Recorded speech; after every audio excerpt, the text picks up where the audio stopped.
안녕하십니까. 2016년 12월은 광화문에서 탄핵 반대 태극기 집회와 탄핵 찬성 촛불 집회가 연일 남북으로 대치하면서 열렸던 시절이었습니다. 그때 제가 쓴 책이 하나 있습니다.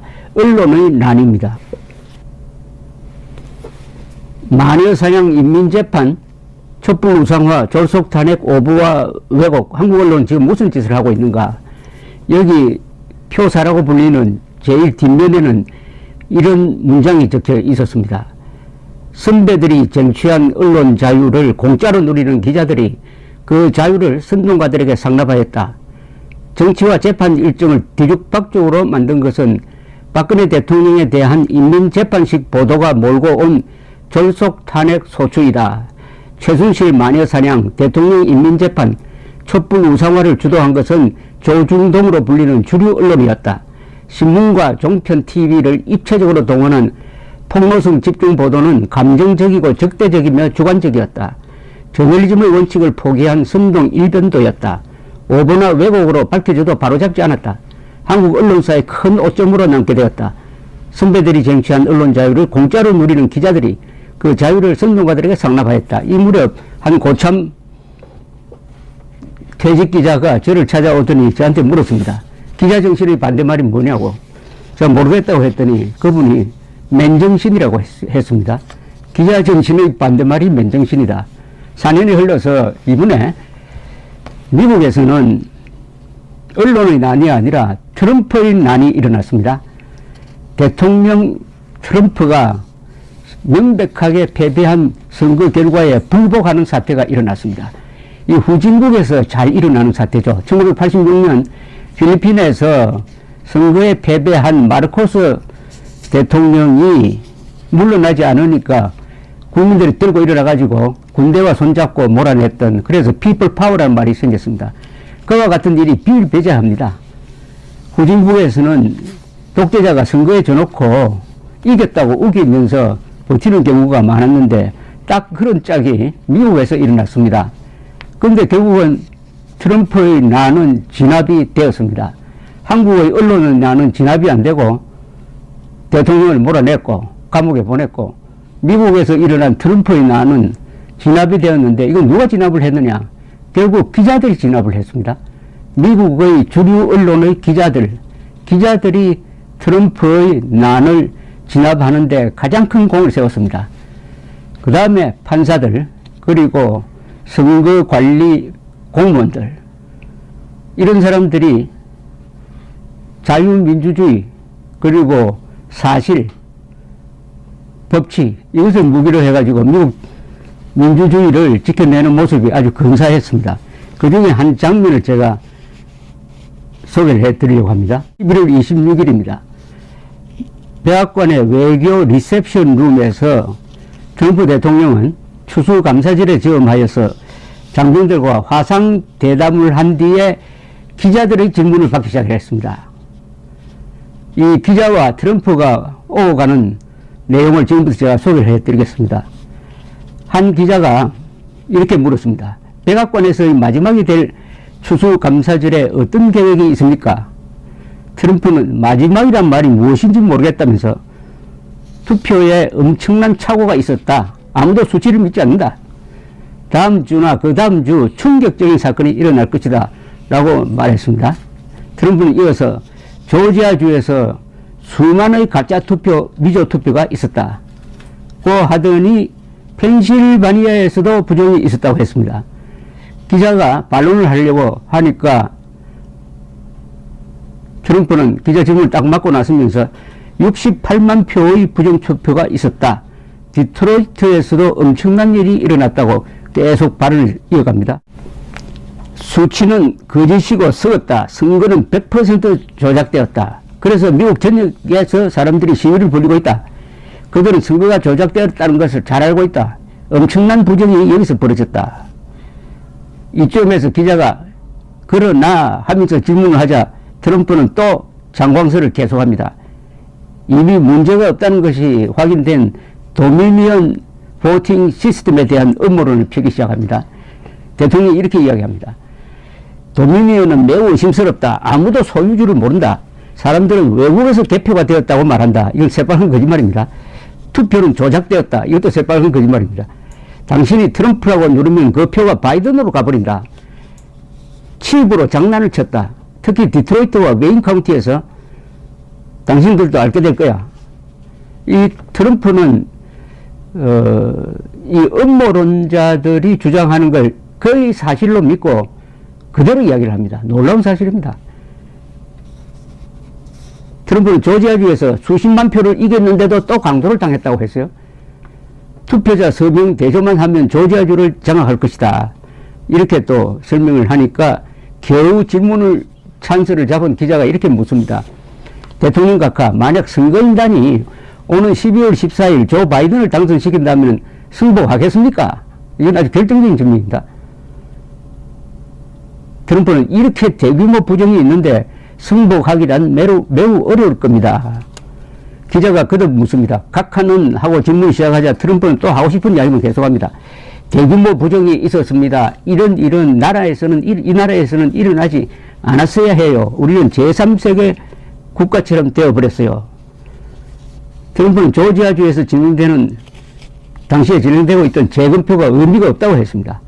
오로지 서명 대조가 중요하다고 우겼습니다. 그런데 조지아주에서는 손으로 재검표를 했는데 바이든의 승리가 확인되었습니다. 다음엔 또 기계를 써서 재검표를 했습니다. 재검표를 했더니 역시 번복되지 않았어요. 그래도 트럼프는 승복하지 않았습니다. 트럼프는 개표 시기의 어느 순간부터 갑자기 바이든 표가 많아진 것도 조작의 증거라고 우기기 시작합니다.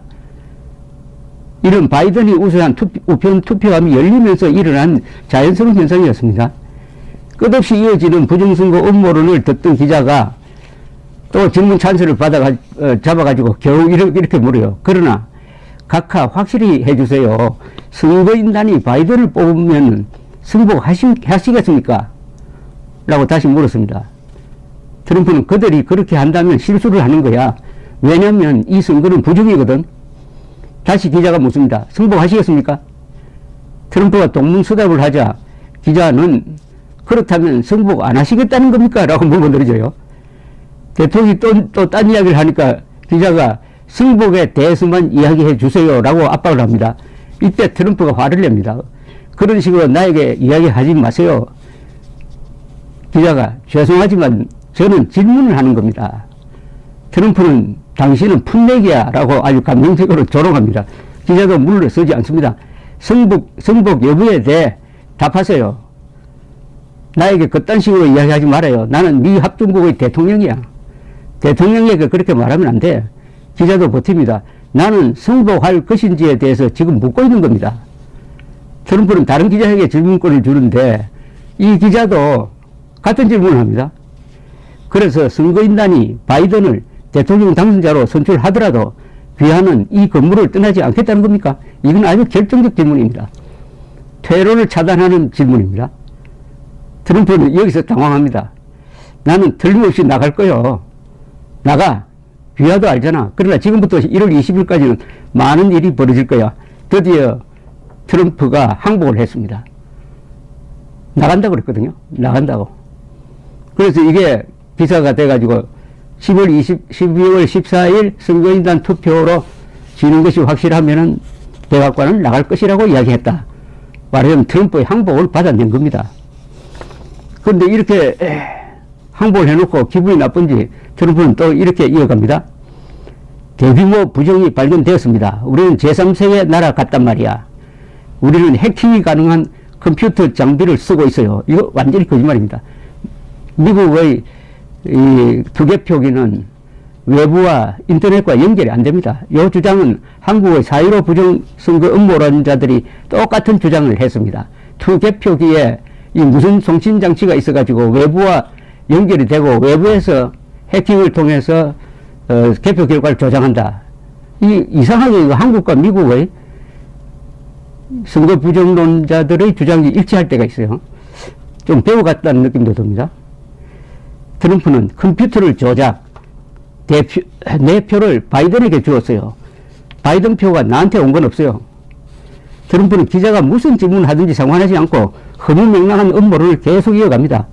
미국 대통령이 민주주의의 가장 중요한 기초인 공정선거 제도에 대하여 이런 겁없는 공격을 가한다는 게 믿겨지지 않을 정도입니다.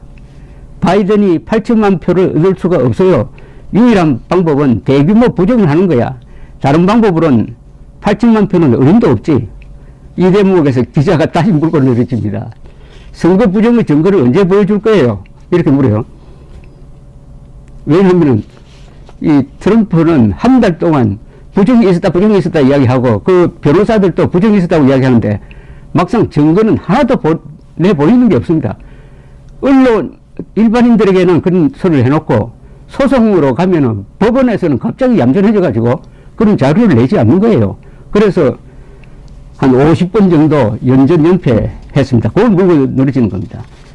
선거 부정의 증거를 언제 보여줄 거예요? 트럼프는 지금 진행 중이야. 기자가 또 물고 늘어집니다. 그게 아니고 우리가 언제 볼 수 있나요? 트럼프가 횡설 수설하자 기자가 못을 박습니다. 증거가 있다면 왜 지금 보여주지 않습니까? 다른 기자가 또 거듭니다. 대통령 각하, 만약 대선 결과를 그렇게나 믿을 수 없다고 생각한다면은, 도둑 맞았다고 생각한다면은 조지아주에서 공화당 후보들을 찍으라고 하는 근거는 무엇입니까? 이것도 아주 결정적 질문입니다. 조지아주에 가가지고 이제 1월에 있을 상원 의원 결선 투표에 공화당 후보를 찍어달라고 호소를 했는데, 아니 선거 시스템이 다 부정인데 왜 투표하라고 하느냐, 그게 말이 되느냐, 이런 질문을 하는 거죠. 트럼프는 이 날카로운 질문에 궁색한 설명을 합니다. 두 공화당 후보는 굉장한 사람들입니다. 그러나 선거 부정에 대하여 주의를 하라고 말합니다. 스위치를 돌린다든지 칩을 새로 끼운다든지 하는 방법으로 역사를 바꿀 수 있다고요. 하여튼 말이 안 되죠. 트럼프는 음모론을 믿지 않는 또 언론을 욕합니다. 어디서든지 음모론자들이 가장 미워하고 있는 사람은 속지 않는 깨어있는 사람들입니다. 언론이 정직하였다면 부정선거는 절대로 일어나지 않았을 겁니다. 언론이 정직했기 때문에 음모론이 절대로 이기지 못할 것이라는 뜻으로 해석하는 게 맞을 겁니다. 그는 계속 해가지고 언론에 이어 대기업을 물고 들어갑니다. 빅테크라고 해요. 빅테크 큰 기술 회사, 중요한 마이크로소프트, 아마존 같은 회사를 굉장히 미워합니다. 이 트럼프는. 이렇게 자수성가한 성공한 기업인을 미워해요. 사실은 트럼프는 실패한 기업인입니다. 들여다 보면은 파산을 여러 번 했고 지금 빚더미 올라 있습니다. 그러니까 자꾸 빅테크, 주류 언론을 미워하는 겁니다. 이걸 딥스테이트라고 부르기도 하죠. 하여튼 음모론자들은 강자가 싸우는 약자 흉내를 내기도 합니다. 그래야 스스로 정의의 사도가 되니까. 트럼프는 큰 기술 기업들은 완전히 부정직합니다. 언론과 큰 기술 기업들이 정직하였더라면 이번은 게임이 되지 않았어요. 나는 엄청난 표차로 이겼을 겁니다. 나는 그렇게 이겼는데도 아직 그런 보고가 들어오지 않고 있단 말이야. 기자가 또 트럼프의 아픈 점을 건드립니다. 자, 전임 대통령이 자기 대통령의 취임식에 참석하는 것이 전통인데 조 바이든 이렇게 이야기하니까 이 순간 트럼프가 딱 자르면서 아직은 답하고 싶지 않습니다. 기자가 추가 질문을 합니다. 하려고 하니까 트럼프는 나는 답을 알아요. 나는 답을 알아요. 라고 더듬거립니다. 기자가 또 물어요. 답은 예스입니까? 라고 묻습니다. 트럼프는 나는 아직은 이야기하고 싶지 않아요. 이런 일은 처음이야. 전에는 잡지 못했지만 이번은 우리가 잡아서 우리가 부정성을 잡았다는 그런 뜻이죠. 우리가. 기자가 또 왜 변호사들이 증거를 제시하지 못하느냐고 물으려고 하는데 트럼프가 일방적 주장을 이어갑니다. 그들은 대표 참관인을 허용하지 않았어요. 참관인들은 우리나라에서는 신성한 존재란 말이야. 그들을 방에서 쫓아냈거든. 기자가 반론합니다. 그건 사실이 아닙니다. 그렇게 하지 않았어요. 이 법정에서 트럼프 측 변호인은 공화당 참관인이 정말 들어오지 못했느냐고 판사가 따지자 그렇지는 않다고 물러난 적이 있었습니다. 이 주장은 허위로 판명된 건데도 트럼프는 계속 고집을 부립니다. 그랬다니까요 하면서 기자는 각하의 변호인들도 참관인이 대표장에 있었음을 인정했습니다라고 딱 반박을 합니다. 트럼프는 또 이 명백한 사실도 인정하지 않고 논점을 피해 다른 주제로 옮겨갑니다. 다른 사람 이름으로 투표가 이루어졌다는 주장인데 이것도 이미 부정된 음모론이었습니다. 트럼프의 마지막 말은 이렇습니다. 당신들이 수치와 데이터를 들여다본다면 이번 선거는 조작된 거야. 요게 제가 여러분들에게 소개해 드릴 만한 대목인데 어떻습니까? 들어보시니까. 기자들의 질문하는 태도가 아주 날카로운데 질문이 단순합니다. 한국에서는 기자들이 질문하면은 저는 이렇게 생각합니다. 대통령 각하는 어떻게 생각합니까? 라고 완전히 정전 발표식으로 가는 경우가 많습니다. 그리고 대통령이 거짓말을 해도 후속 질문을 못하게 해요. 그나저나 이 문재인 대통령은 기자회견을 거의 하지 않습니다. 1년에 한두 번 합니다. 이건 역사적으로 후퇴한 겁니다. 1948년 8월 15일 건국한 초대 대한민국 대통령 이승만은 금요일마다 기자회견을 했습니다.